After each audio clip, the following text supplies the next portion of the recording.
상고할 말씀의 제목은 걸음을 인도하시는 하나님입니다.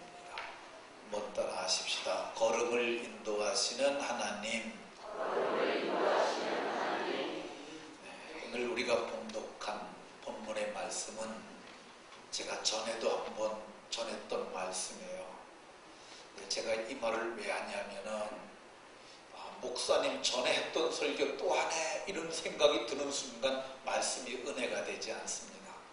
근데 전에는 마음의 경영을 이루는 사람이라 했고, 오늘은 걸음을 인도하시는 하나님, 관점이 다른 거야. 그러니까 동일한 메시지가 아니라 다른 거라는 걸 여러분들이 이해하시기 바랍니다. 조금 제목을 조금 더 크게 한 번 더 따라 하십시다. 우리의 걸음을 인도하시는 하나님. 우리의 걸음을 인도하시는 하나님. 네, 옆 사람과 서로 인사하면서 서로에게 복을 빌어줍니다.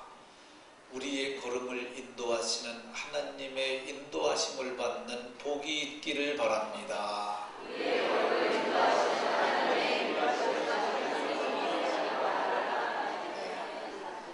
빨리 하지 마시고 천천히. 네, 우리의 걸음을 인도하시는 하나님의 인도하심을 받는 복이 여러분 인생에, 여러분 가정에, 여러분 기업에 있으시길 예수님 이름으로 축원합니다. 내일 일을 알지 못하는 것이 인생입니다.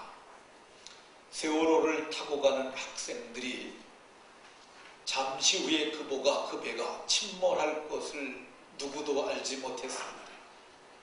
배에서 구명조끼 입고 기다리라고 해서 기다릴 때 배가 조금 기울긴 했지만 분명히 우리를 누군가 구조해 줄 것이라고 생각했지, 구조되지 못하고 거기서 몽졸이 죽으리라고는 아무도 생각하지 못했습니다.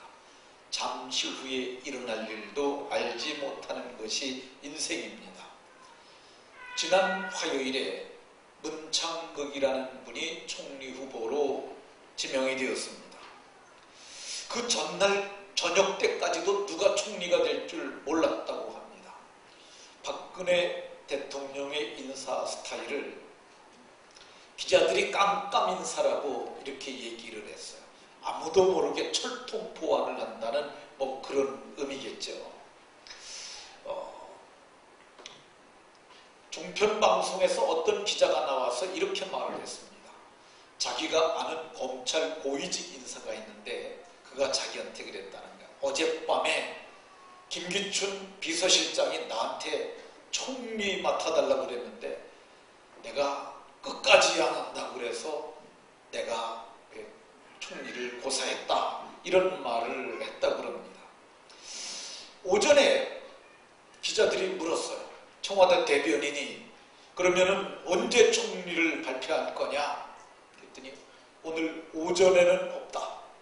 그러면 오후에 있다는 얘기냐 그랬더니 오후에도 모른다, 이렇게 했는데 오후에 문창극 씨가 총리 후보로 지명됐다고 발표됐습니다. 그걸 누가 알았겠습니까? 문창극 씨가 지금 총리 후보로 내정이 되긴 됐는데 야당에서 그의 역사관을 문제 삼습니다. 교회에서 간증 형태의 강연을 한 것인데 그런 기독교적 역사관이지 이게 세속적 역사관이 아니에요. 그거를 책잡으면 안 됩니다. 우리는 사는 것도 하나님의 뜻이고 죽는 것도 다 하나님의 뜻이라고 그러는데 그걸 가지고 그 사람의 역사관을 문제 삼습니다. 어쨌든 이번에 청문회 위원장이 야당 몫이라고 그러는데 그게 아주 무서운 분을 내정을 하셨어요. 그분이 박지원 씨인데 제가 보기에 이분 참 말을 잘하세요. 제가 보기에 저분처럼 말을 조리있게 잘하는 분은 흔한 것 같지 않습니다. 근데 그분이 아주 무서운 말을 했어요.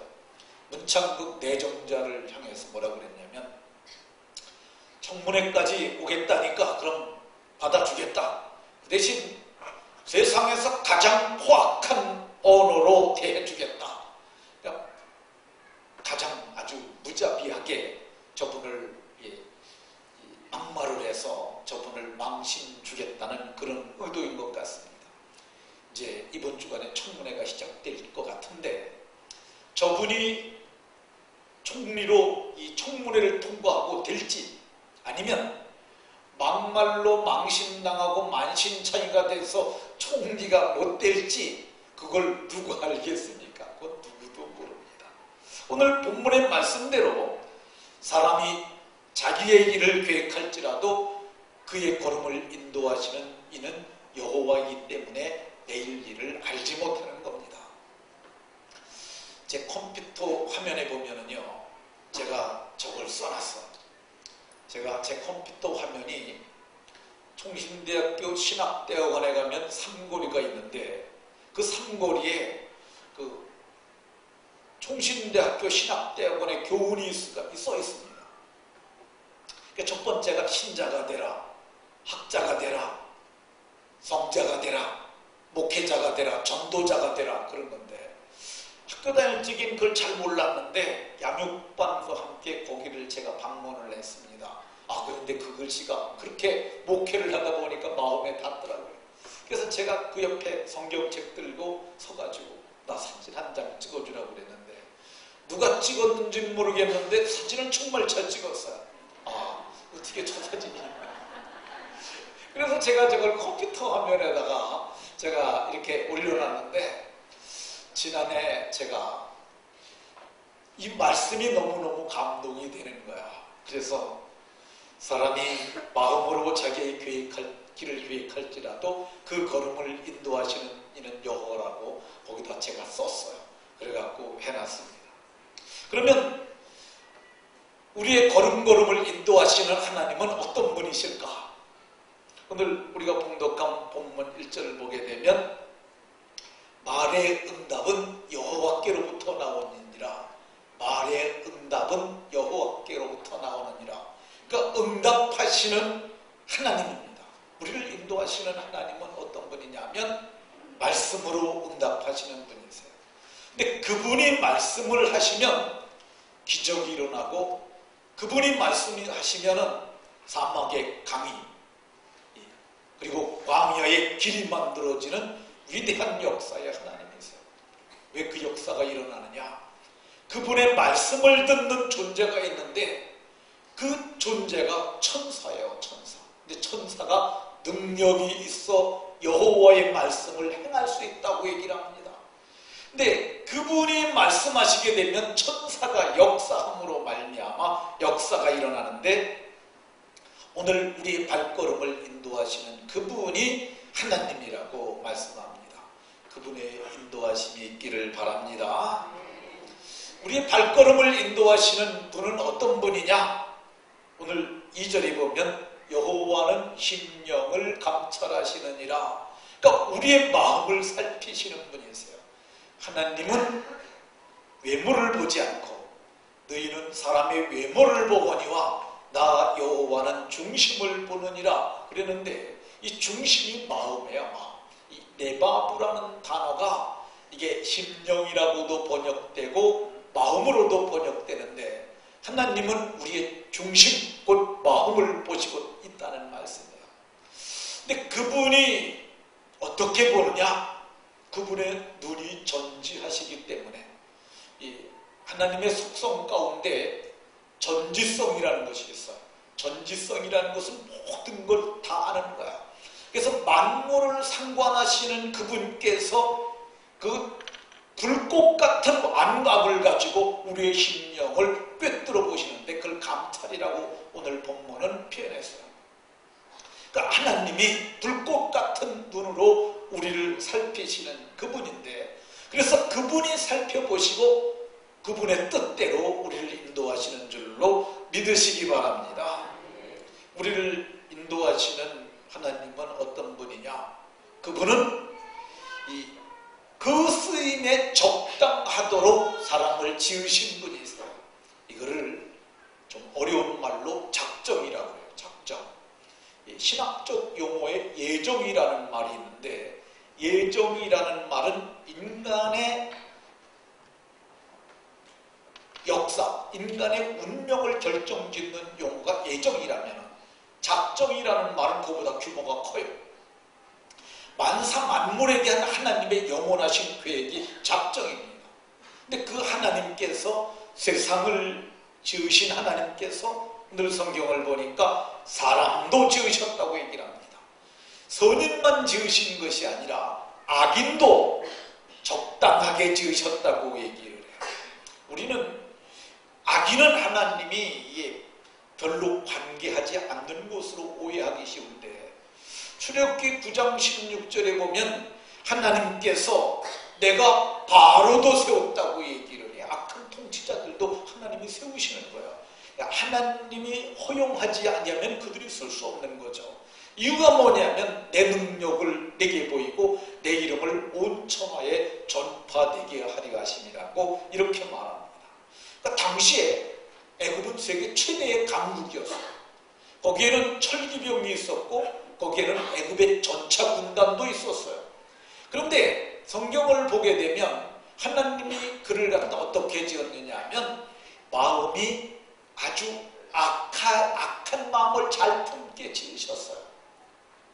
성경을 보면은 출애굽기 9장 35절에 바로의 마음이 완악하여, 사람들은 어떤 사람은 모든 사건이 생기면 좋게 생각하는데 어떤 사람은 악하게 생각합니다. 근데 바로는 어떤 사람이었느냐 하면 힘과 권세가 있으니까 그는 마음을 완악하게 해서 힘으로 통치하려고 했어요.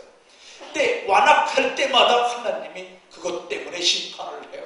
그러니까 그 애굽이 심판받을 때마다 이 당시 세계의 중심이 거기라 할 수 있을 정도였는데 세계 열방으로 다 소문이 나는 거예요. 아이고, 이번에 애굽이 우박이 떨어져가지고 폭삭망했다네. 아이고, 애굽이 사흘 동안 깜깜해가지고 바로가 잘못했다고 싹싹 빌었대. 이런 완악한 사건들이 성경에 보면 한 15번 정도 나옵니다.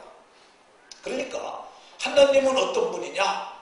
이 사람을 지으신 분이세요. 이 하나님은 그래서 이 완악하게도 하시고 선하게도 하시고 그렇게 하시는 하나님이신 줄로 믿으시기 바랍니다. 우리를 인도하시는 하나님은 5절에 보면 교만한 자를 미워하시느니라 이렇게 얘기를 합니다. 하나님은 교만한 자를 미워한다고 얘기를 해요. 근데 교만이 어디서 시작됩니까? 우리의 마음에서 시작됩니다. 마음이 스스로 자기를 크게 생각하고 자기를 높게 생각하는 순간 교만의 말이 쏟아져 나오고 교만의 표정이 나오고 어깨가 높아지고 그리고 목이 뻣뻣해지는 그 교만이 시작됩니다.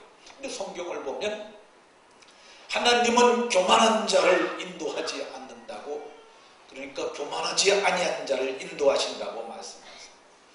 하나님은 어떤 분이냐? 오늘 9절에 보니까 그 걸음을 인도하시는 분이라고 얘기를 해요. 그 걸음 한 발짝 한 발짝, 우리가 한 발짝 한 발짝 걸어갈 때 하나님은 인도하신다고 얘기를 해요. 그러니까 하나님은 멀리 지극히 높은 셋째 하늘에만 계신 게 아니라 그분은 성경을 보면 가까이서 우리를 인도하신다는 거예요. 성경은 이 한 발짝 한 발짝 걸음을 같이 하는 것을 동행이라는 표현을 합니다. 그러니까 에녹과 동행하셨던 그 하나님께서 오늘 우리와도 동행하시는 줄로 믿으시기 바랍니다. 그럼 동행하시는 하나님의 인도를 어떤 사람이 받을 수 있겠느냐? 오늘 성경을 보게 되면 여호와는 심령을 감찰하시느니라. 심령을 감찰하시는 하나님께 인도함을 받으려면 그러니까 어떻게 되겠어요? 심령이 깨끗해야 되겠죠. 하나님은 더러운 사람을 좋아하지 않습니다. 하나님은 더러운 사람과 함께 하지 않습니다. 그러니까 우리가 하나님의 인도하심을 받고 하나님과 동행하려면 깨끗해져야 돼요. 근데 성경을 보니까 사람이 아무리 자기 보기에는 깨끗해도 사람이 자기가 스스로 깨끗하다고 생각하는 것을 자기의라고 해요. 나는 죄짓지 않았어. 나는 착하게 살았어. 이게 자기의라는 것이죠. 근데 하나님은 뭘 본다고 그래요? 불꽃과 같은 눈으로 중심을 보니까 안 걸릴 사람이 없어요. 다 착하게 살았는데 한 가지만 걸려도 그는 죄인이에요. 뭐 만 가지를 다 죄를 져야 감옥 갑니까? 한 가지만 죄를 져도 감옥 가는 겁니다. 그래서 우리 인간이 이 깨끗할 수가 없어요. 그러면 하나님의 눈으로 봐도 깨끗하려면 어떻게 해야 되느냐? 성경은 말하기를 죄 문제를 해결해야 된다고 얘기를 합니다. 근데 죄는 성경에 보면 값을 치러야 된다고 그래요. 죄의 값은 사망이라 죄값을 치러야 되는데 내가 죄값으로 죽으면 무슨 소용이 있습니까? 인간은 대책이 없었어요. 하나님이 한 대책을 마련하셨는데 그게 뭐냐면 하나님의 품 안에 있던 아들 예수님을 우리를 죄를 대속하는 대속물로 내어주신 거예요. 근데 예수님께서는 우리 죄를 십자가에 대속하셨고 그 대속하심으로 말미암아 우리는 속량 곧 죄사함을 받습니다. 죄사함을 받았다고 하는 말이 죄 없이 함을 받았다는 말과 똑같은 거예요. 죄사함을 받았으니까 죄가 없어졌잖아요. 죄가 없으니까 죄 없는 속죄함을 받은 사람들이 하나님의 인도함을 받는 줄로 믿으시기 바랍니다. 하나님의 인도하심을 받으려면 어떻게 해야 되느냐? 성경을 보니까 오늘 3절에 너의 행사를 여호와께 맡기라. 이 맡기라고 얘기를 합니다. 이 맡긴다는 말이 짐 좀 맡아주세요 라고 할 때 우리가 짐을 옮겨 놓잖아요. 이렇게 옮겨 놓는 것을 말합니다. 이 맡긴다는 표현을 갖다가 신약에도 베드로 사도도 베드로전서 5장 7절에서 말하는데 너의 염려를 다 주께 맡겨버려라. 이번 성경은 버리라는 말을 뺐고 주께 맡기라 이렇게 했는데 내게 있는 것을 주님께 맡기는 거야. 이 부분을 저희 신학교 다닐 때 천재 교수 한 분이 있었는데 이거를 아주 은혜롭게 해석하셨어요. 제가 보니까 전라도 분들 중에 천재가 많은 것 같은데 그분이 전라도의 천재 3인을 누가 얘기를 하는데 그분들이 잘 몰라서 그런데 이분이 진짜 천재입니다. 얼마만큼 천재냐면 신학교 다닐 때 우리 학생이 한 학년이 600명인데 한 학년을 갖다 한 학기 지나면 다 이름을 외버려요. 얼굴하고 사람하고 매칭을 시켜가지고 대단한 사람입니다. 봐서 딱 인상을 머릿속에 기억하고 한 번 딱 이름 부르고 한 번 일어나 보라고 해요. 그게 기억이 되는 거야. 대단한 사람이죠. 근데 그분이 이걸 갖다가 뭐라고 해석을 했느냐 하면 내 가슴에 있던 염려를 주님의 가슴으로 옮겨놓는다는 거예요. 내 거를 주님의 가슴으로 옮겨놓는 것, 그게 오늘 성경이 말씀하시는 맡기는 거야. 맡겼다가 자꾸 찾아오지 말고 저녁 때 잠 안 오면 그거 다 끄집어내갖고 어떡하나 하지 말고 주님께 맡기라는 거야. 아무것도 염려하지 말고 그 대신 우리가 할 일은 뭐예요? 기도와 간구로 너희 구할 것을 감사함으로 아뢰라. 불평하면서 말하지 말고 원망하면서 말하지 말고 감사함으로 아뢰라. 이렇게 말씀하고 있습니다. 이렇게 하면은 하나님이 인도를 받게 될 줄로 믿으시기 바랍니다. 어떤 사람이 인도함을 받느냐? 여호와 보시기에 겸손한 사람입니다. 겸손한 사람. 겸손은 자기를 낮추는 거죠. 자기를 낮추는 거예요. 예수님이 자기를 비어 종의 형체를 갖고 사람의 몸으로 내려오셨던 것처럼 겸손은 낮추는 거예요. 야고보가 뭐라고 말했느냐 하면은 하나님은 교만한 자를 물리치시고 겸손한 자에게 은혜를 베푸시느니라.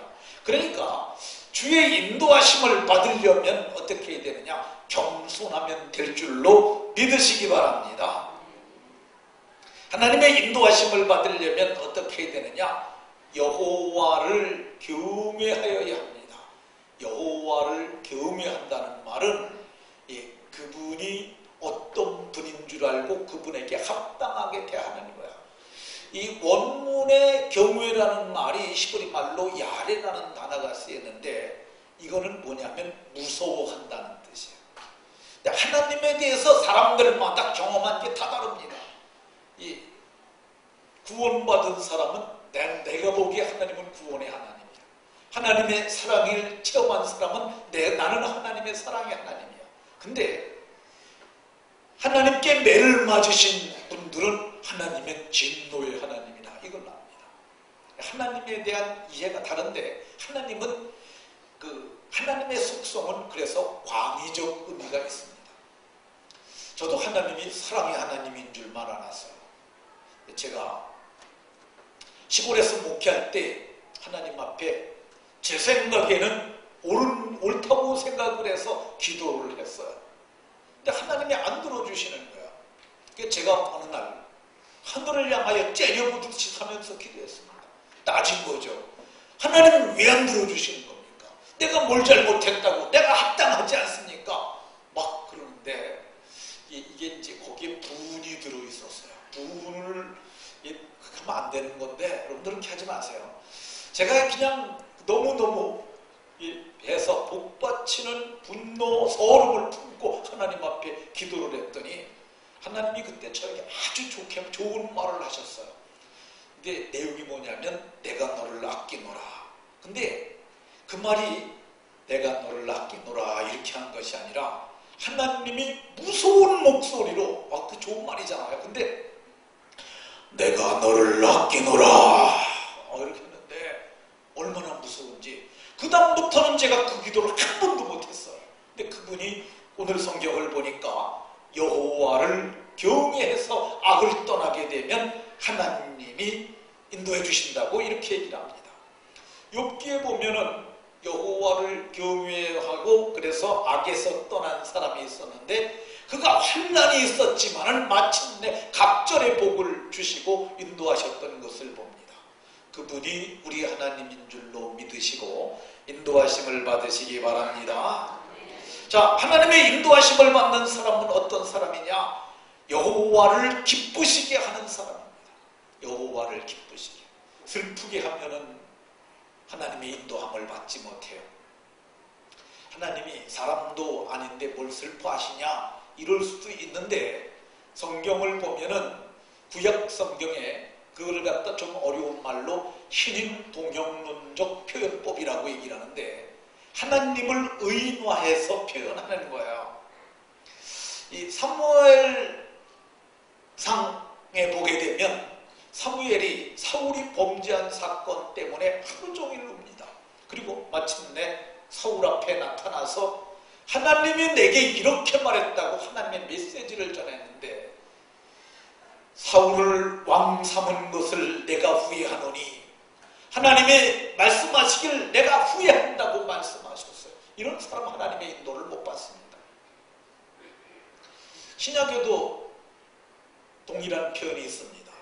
너희가 하나님의 성령을 근심하게 하지 마라. 그러면 하나님이 인도하실 수 없다고 얘기를 합니다. 그러면 무엇으로 하나님을 기쁘시게 할까? 미가 선지자가 하나님 앞에 묻습니다. 하나님께서 천천의 수양이나 강수 같은 기름을 기뻐하실까? 내 허물을 위하여 내 아들을 하나님 앞에 번제로 드리면 하나님이 기뻐하실까? 이렇게 묻고 하나님께서 내게 구하시는 것은 오직 정의를 행하고 인자를 사랑하고 겸손하게 내 하나님과 함께하는 것이 아니겠느냐 이렇게 말합니다. 하나님을 기쁘시게 하는 건 뭐냐면요, 정의롭게 그리고 인자하게 그리고 겸손하게 사는 사람, 하나님이 기뻐하시고 인도하시는 줄로 믿으시기 바랍니다. 하나님의 인도하심을 받는 사람들은 어떤 사람들이냐? 소득이 공의를 겸하면 된다고 얘기를 합니다. 우리가 세상 살아가면서 우리는 생업이라는 걸 가져요. 근데 이게 생업을 통해서 소득을 얻는데 불의한 방법으로 불의의 재물을 취하는 수도 있어요. 근데 이거는 좋지 않습니다. 여러분들이 소득을 얻긴 얻는데 그게 불의하다 그러면은 집어치우세요. 그럼 어떻게 되느냐? 어떻게 되냐? 소득이 적더라도 좋은 일을 하는 거죠. 예수 믿는 사람들이 술 장사할 수 있습니다. 근데 이거는 제가 이게 식당업을 하시는 분들도 있어서 좀 제가 배려하는 차원에서 말씀드리는데, 식사 중에 반주 한 잔 이런 걸 파는 것을 저는 그는 술장사라고 말하고 있지 않아요. 제가 얘기하는 것은 향락산업이죠. 근데 이런 것이 소득이 많달지라도 이걸 버리라는 거예요. 소득이 적더라도 공의를 경험하는 것, 이거 하면은 하나님이 인도하신다고 얘기를 해요. 그럼 이렇게 하나님의 마음에 들어서 하나님의 인도함을 받는 사람이 누구냐? 성경은 말하기를 하나님의 영으로 인도함을 받는 사람들이 하나님의 아들들, 하나님의 아들의 영이 우리 속에 있어서 하나님을 아빠, 아버지라고 부르짖는 저와 여러분들을 우리 하나님께서 인도하시는 줄로 믿으시기 바랍니다. 그럼 왜 우리가 인도하심을 받아야 할까? 인도하심을 받아야 우리가 마음의 경영을 이루기 때문입니다. 오늘 성경을 보게 되면 말의 응답이 여호와께로부터 난다. 마음의 경영이 사람에게 있어도 말의 응답은 여호와께로부터 난다. 근데 우리가 아무리 잘하려고 해도 이게 그분이 허락하시지 않으면 안 돼요.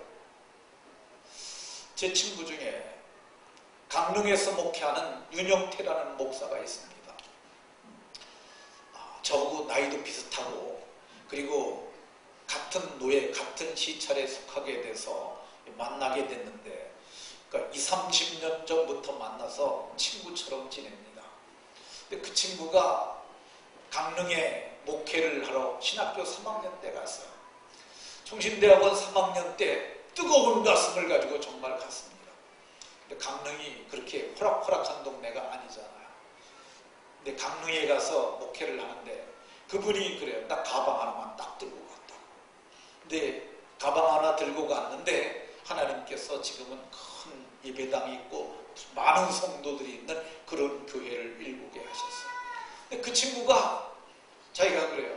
내가 갔는데 너무너무 형편이 어려운데 어느 날 고물장사가 리어카를 끌고 가는데 그 위에 자전거가 하나 실려있더래요. 그래서 쫓아가면서 보니까 조금만 고치면 쓸 것 같더래요. 그래갖고 그 고물장사 아저씨를 불러세워가지고 그 자전거 나한테 파시면 안 되겠습니다. 그때 600원인가를 주고 사가지고 그걸 자전거를 고쳐가지고 자기가 그걸 가지고 목회를 했다고 그럽니다. 근데 그 친구가 자기가 지금까지 수많은 믿음의 역사를 이뤘는데 그때마다 자기가 이 하나님 앞에 편지를 쓴대요. 근데 그 편지를 써가지고 어디다 갖다 놓냐면 강대상 위에다 갖다 놓고 하나님 앞에 읽는다는 거예요. 성도들 없는데 그냥 가서 큰 소리를 읽으면서 하나님 이 땅에 필요하니까 이거를 주시옵소서. 그리고 하나님 앞에 그분 말로 그래 결제받는다고 표현을 하는데 그렇게 해서 지금까지 믿음의 역사를 이루었는데 왜 우리가 하나님의 인도하심을 받아야 하느냐? 그분이 허락하셔야 되기 때문인 줄로 믿으시기 바랍니다. 우리가 왜 그분의 인도하심을 받아야 하느냐? 경영하는 것을 이루어져야 하기 때문입니다.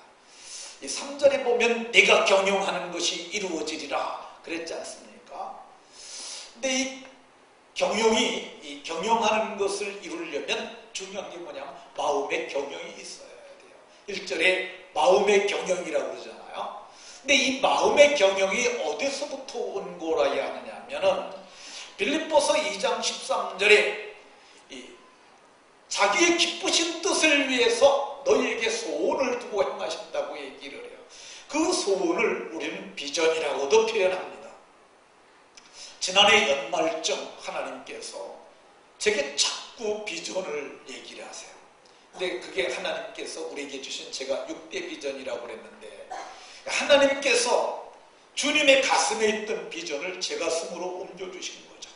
저는 제 가슴에 있던 걸 여러분들에게 알려들어서 여러분들이 인식하게 하고 그거 우리 교회의 비전이구나 같이 공유하고 공감하고 그래서 큰 비전으로 달려갈 수 있도록 했는데 근데 이 오늘 성경이 얘기를 하는 마음의 경영이라는데 경영이라는 말이 뭐냐? 히브리 말로는 이게 마르라는 단어예요. 마르. 근데 이게 원문의 의미는 차례대로 놓는다는 거예요. 차례대로. 그러니까 경영이라는 게 차질 없이 차례대로 되게 되면 다 되는 거예요. 그걸 우리는 근데 이걸 잘하게 되면은 그 사람은 경영을 이루는 사람이에요. 어떤 사람은 넉넉한 걸 가르쳐 주고서도 흑자부도라고 그러잖아요. 망할 수 있어요. 반면에 어떤 사람은 적은 것을 가지고도 역사를 이루어요. 그 이유가 뭐냐면 경영을 잘했기 때문입니다. 근데 오늘 성경이 내가 경영하는 것을 이루는 비결이 뭐냐? 오늘 성경이 말씀하시기를 여호와를 경외하고 그분을 따라 행하게 되면, 그분의 인도를 받게 되면 마음의 경영이 이루어진다고 이렇게 말합니다. 우리가 하나님의 인도하심을 받아야 하는 이유는 뭐냐? 인도하시는 분이 전능하신 하나님이시기 때문입니다. 그분이 걸음을 인도하시는 분이기 때문입니다. 우리가 걷는 걸음 손 붙잡고 가시는 거예요. 멀리 가서 가시는 것이 아니라 동행하는 줄로 믿으시기 바랍니다. 지난주 목요일에 저희가 164의 2번지 바로 옆에 땅에 땅을 파고 기초공사를 하고 있습니다. 우리가 이 일을 하기까지 하나님의 인도하심이 있었습니다. 여기까지 인도하시기까지. 이거를 에벤에셀이라고 사무엘이 표현했는데, 에벤에셀의 하나님이 우리도 여기까지 인도하셨습니다. 제가 1999년 12월까지 제가 경기도 포천에 있는 가산면에 소재한 시골교회에서 14년을 목회를 했어요. 근데 제가 거기서 14년 동안 목회하는 어간에 우리 교회 옆에 있는 도로를 아마 수백 번을 다녔을 거예요. 왜 그러냐면 우리 고향집이 저쪽 양주시 저쪽 남면에 있기 때문에 다녔습니다. 근데 어느 때부터인가 지나가다 보니까 건물에다가 뭐 주공은 뭐 어떡해라 뭐 그러고 그런 건 막 빨간 글씨를 써놓고 그랬어요. 이 사람들이 도대체 뭘 하는데 여기다 빨간 글씨를 써놨나. 근데 어느 날 제가 이렇게 여길 지나갔고 덕정 여기 있는 데서 저쪽으로 의정부 쪽으로 직진하는 길을 가는데 하나님의 성령께서 4단지 앞에 갔는데 그 안으로 들어가라는 거예요. 거기서 보니까 바리케이트가 있어요. 근데 여기를 어떻게 들어가지? 그러고 보니까 차 한 대가 지나갈 만큼 공간이 있더라고요. 제가 그래서 그 길을 따라가지고 그 학교가 있는 상거리에 딱 왔는데 거기서 그 도시를 보는데 그때 성령이 제게 이렇게 감동하셨어요. 내가 여기서 목회할 자리라. 사람들이, 목사님들이 개척을 하면 어디 가서 개척할까 막 찾아다니잖아요. 저는 한 번도 찾아다닌 적이 없어요. 그때까지도 저는 개척에 대한 확신이 없었는데 그 말씀을 듣고 나서, 그때가 가을 시찰이 끝나고 나서였는데, 그래서 그때부터 내가 이젠 개척을 해야 되는구나. 그래서 제가 교회에 사임을 준비하고 12월 5일 날 사임을 하고 이곳에 와서 개척을 하게 됐습니다. 제가 한국아파트 1층 백오동 상가 1층 28평에서 여기 의자 8개, 요거 어느 권사님이 헌금해 주셔가지고 여기 있는 찬양대 의자 8개 놓고 개척을 했습니다. 그래서 우리가 땅을 사고 그리고 상가 위에다가 예배당을 짓고 그래서 건축을 했어요. 근데 건축을 하고 한 3년 정도 지나니까 교회가 상당히 꽉 찼습니다. 근데 그때부터 양주시에서 이제 교통 단속을 하겠다는 거예요. 주차 단속을. 근데 사실 그 건물에 주차장이 5대밖에 없었거든요. 그럼 나머지 차는 어떡하냐. 제가 그때 그게 심각한 고민이었습니다. 왜 그러냐면은 저는 예배를 굉장히 귀히 여기는 사람입니다. 제가 목사이기 때문이 아니라 저는 예배 시간을 지각해 본 적이 거의 없어요. 물론 뭐 새벽기도 때 조금 늦잠 자서 나올 때는 있었을지 모르지만 제가 공예배를 지각해 본 적은 거의 없습니다. 저는 예배 시간을 지각을 안 해요. 우리 교회 교역자들 이제 오잖아요. 제일 처음에 사역 확정하게 되면 예배 15분 전에 예배당에 올라간다. 이게 첫 번째입니다. 그래서 만일 올라가지 않으면 10,000원 벌금입니다. 그리고 또 이제 하나는 제가 또 교역자들한테 하는 게 있는데, 교회에 오면은 교회 울타리 안에 들어오면 내게 문자를 해라. 나 왔다. 그래야 당신이 왔는 줄 알고 내가 사역 지시를 하고 갈 게 아니냐. 그리고 갈 적에는 교회 떠나기 바로 5분 전에 꼭 문자하고 가라. 이거 하기 싫으면 옛날에 부교육자들은 담임 목사 찾아와서 저 왔습니다 인사하고 갈 적에도 목사님 찾아와서 인사하고 갔는데 그렇게 하는 게 좋겠냐 문자하는 게 좋겠냐. 다들 문자하는 게 좋다고 그래가지고 근데 그거 어기면 10,000원을 받습니다. 신학생은 5,000원. 근데 그거 받아가지고 목사님이 또 이거 챙기시나 오해하실까봐 말씀드리는데 제가 안 챙기고 그거 강도사님이 챙깁니다. 그래서 강도사님이 지네들 밥도 사 먹고 하는데 그걸 제가 그렇게 정해놓고 그렇게 해요. 그러니까 저는 예배를 아주 귀하게 여깁니다. 제가 가장 못마땅하게 여기는 게 뭐냐면 뭐 경기 가에 3516 차량 이동 주차해 주시기 바랍니다. 저 그거 굉장히 싫어합니다. 왜 그러냐면 예배하다가 성도가 자리를 떠나서 이동한다는 것은 그건 하나님에 대한 성도의 도리가 아니라고 생각하기 때문에 그래서 그때 기도를 했습니다. 하나님 안 되겠습니다. 하나님 우리에게는 주차장이 필요하니까 주차장 할 수 있는 땅을 좀 주십시오. 그리고 예배당 짓고 나갈 수 있도록 땅을 주십시오. 그리고 우리가 교육 비전을 가지고 있었는데 어린이들을 주의 교양과 훈계로 양육하는 거예요. 하나님 양주시에서 가장 넓은 어린이집 할 수 있도록 안전한 1층으로 가장 큰 곳 주십시오. 그랬는데 하나님께서 정말 1년이 안 돼가지고 이 땅을 주셨고 그리고 진짜 양주시에서 가장 큰 어린이집 안전한 1층 그리고 최고 인원 그때 당시에는 153명을 주셨어요. 제가 딱 그걸 보고 나서 허감 인원을 보고 나서 이게 153 기억들 나시죠 여러분들? 베드로가 물고기 잡은 거잖아요.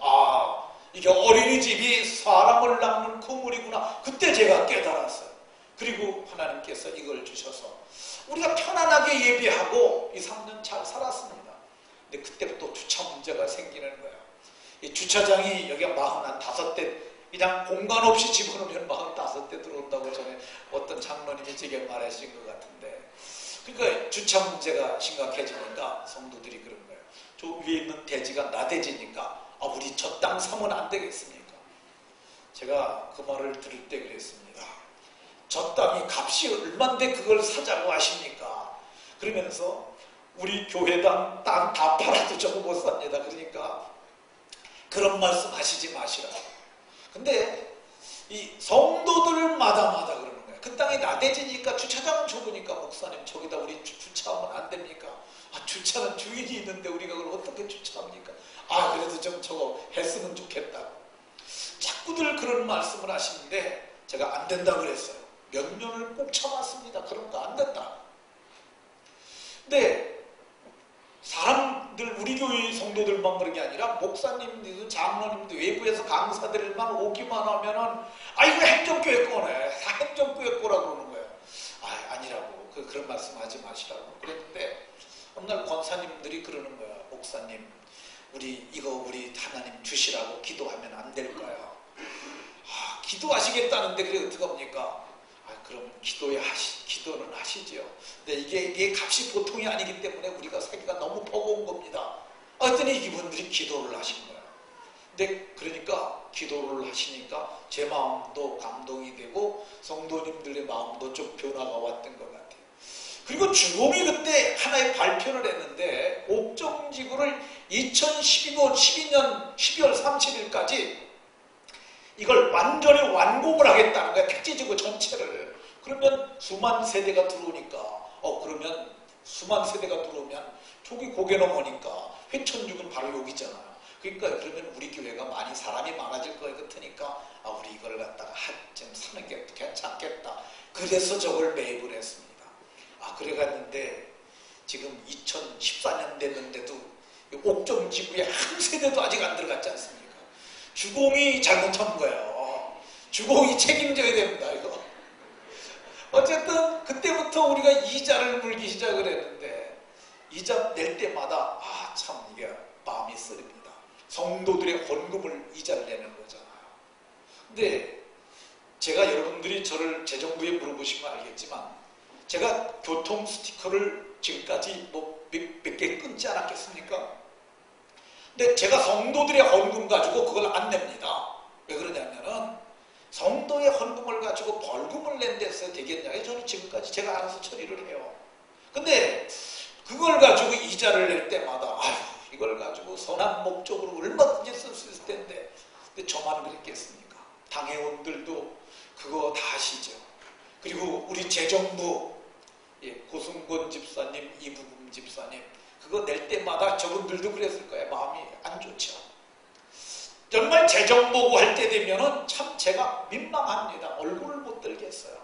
참 이거 어쨌든 뭐 우리가 공동 교류한 거니까 뭐 저만 책임 있는 겁니까? 같이 다 교류했으니까. 그렇지만은 이게 대표니까 제가 얼굴이 뜨겁고 민망한 거야. 그러니까 성도님들이 그랬어요. 아 우리 이거 땅 팝시다. 저도 팔아버리면 뭐 짐이 가벼울 것 같아요. 아 그럽시다. 그래가지고 부동산에 내놨어요. 팔겠다.